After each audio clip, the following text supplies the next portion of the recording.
Jada, thank you very much, Karen Marie. It's a joy to be connected to all of you and to share some excerpts from the book. As KM mentioned, it's called Be More, Threads of Wisdom on the Path of Becoming, 18 Practical Steps for More Peace, Success, and Happiness in Your Life, beginning today. So I started writing the book about 4 years ago with the idea, thinking of the first idea was what if I were to encapsulate in a word or a phrase, what is the essence of the most important things I've learned from Maharshi?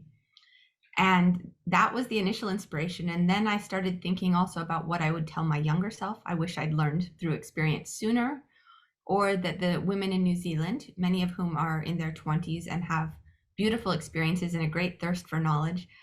So I was thinking of them also as I was writing what I would share.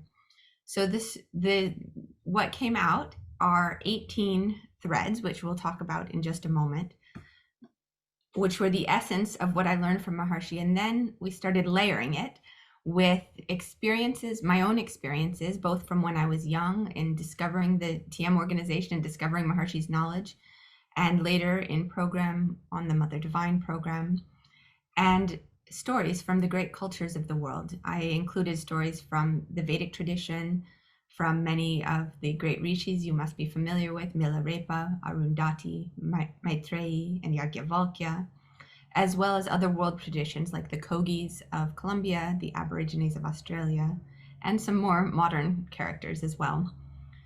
And then in addition to that, I thought, well, truth is the same. Whatever language you speak it or however you express it, the essence of life, the essence of wisdom is the same.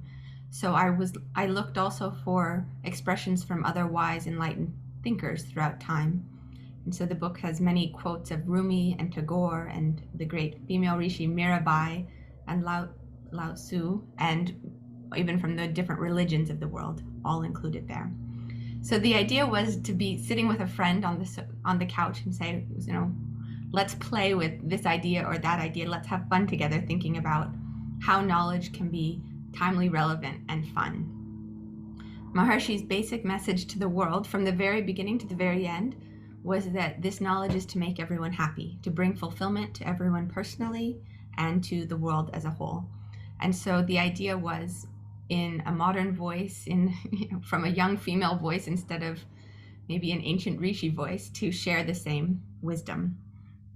So I thought to start by just reading the introduction of the book, the beginning of the introduction. Have you ever dreamed that there was something more to life? Something beyond the possible allures of wealth, fame, success, happiness, security, or family?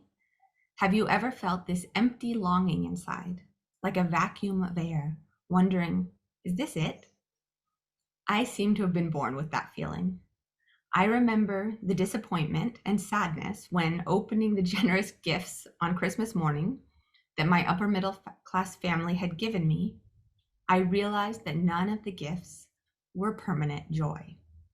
Of course, I knew this intellectually. It wasn't a surprise. And yet, somehow, it was the end of the world. I learned in those Christmas mornings something it can take a lifetime to learn. The anticipation of something special is in many cases better than the actual item.